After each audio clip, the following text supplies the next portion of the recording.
Саламатсыңар, урматтуу кыргызстандыктар. Менин атым Мелис Маматов. Президент Сооронбай Жээнбековго жакын үй бүлөлөрдү сындаган жарандар СИЗО 1 камалып, ал жерде сабалып жаткандыгын угуп да көрүп да жүрөбүз. Жакында эле президент Жээнбековдун кудасын сындаган Даниэль Ажиев аттуу жаран СИЗО 1 камалды. Ал жерде сабалды.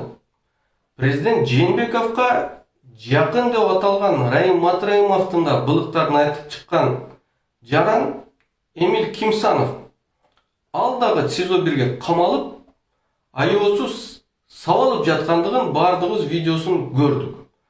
Бул деген мамлекеттик органдар мамлекеттик масштабта президент Сооронбай Жээнбековго жакын үй бүлө кландарды коргоп жатат дегенди түшүндүрөт.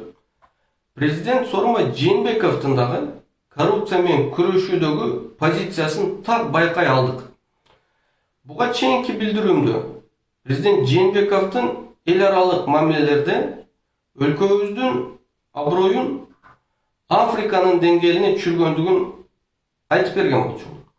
Бүгүн болсо президент Сооронбай Жээнбековдун кезиндеги соттук, укуктук реформалар тууралуу сөз кылам. Соттордун бардыгын президент Жээнбеков кызматка дайындайт жана кызматтан бошотот. Бул деген соттордун бардыгы президенттен көз каранды экендигин көрсөтүп турат. Бийликтин саясий атаандаштарын дагы куугунтуктоодо соттор эң негизги ролду аткарышат.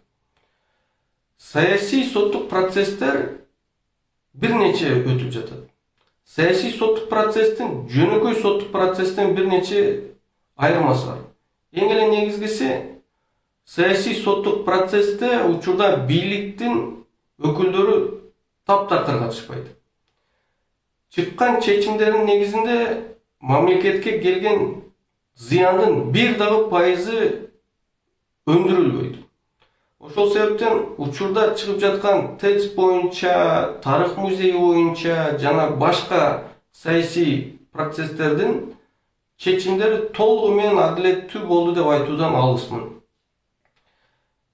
Сооронбай Шариповичтин учурунда соттук реформа болушу мүмкүнбү деген суроо жаралат. Сооронбай Шариповичтин учурунда соттук реформа мүмкүн эмес. Эмне себептен?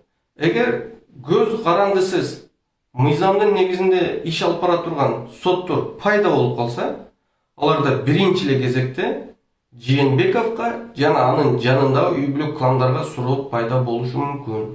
Ошол себептен соттук укуктук реформанын алдыга жылышына бул бийликтин күчтөрү кызыктар эмес.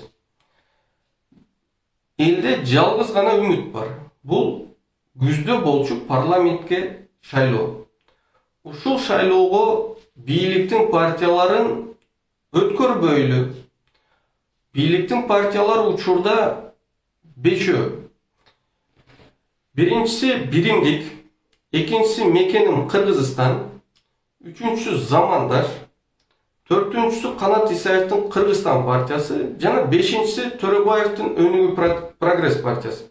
Бул партиялар башка да партияларга биригиши мүмкүн, бирок андан заты дагы аты да өзгөрбөйт. Булар бийликтин партиялары бойдон калат.